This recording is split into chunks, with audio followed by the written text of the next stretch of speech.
Guys, ming adlaw kaninyong tanan din ha. Kumusta naman mo? Daghan kayong salamat guys sa time og effort sa paglantaw sa akong mga videos. Pretty much appreciated you guys. Tingnan nyo guys yung sunset dito sa bukid. Ganito kaganda guys yung sunset dito sa bukid. Tingnan nyo guys yung aming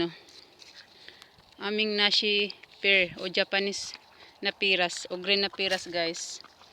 Ang daming bunga, ang daming bulaklak guys na papabloom.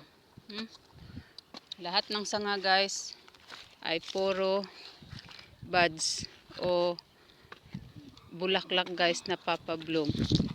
O diba guys, magtiyaga lang talaga sa pagtatanim guys. May maaani talaga. Sipagan lang talaga sa pagtatanim. Lalo na pag may guys, pag may mapagtataniman naman. Ganyan guys, may mapagtataniman naman. Pwede talaga magtanim kung ano guys, klaseng prutas, mga gulay. Tingnan nyo guys, ang dami. Dami niya talagang guys oh. Dami niya talagang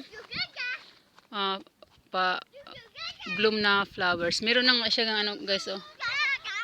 Ano na siya, form na siya na fruits into fruits, turning a fruits na guys. 3 piraso. Yun lang guys, amping mudra kanunay. Bye bye.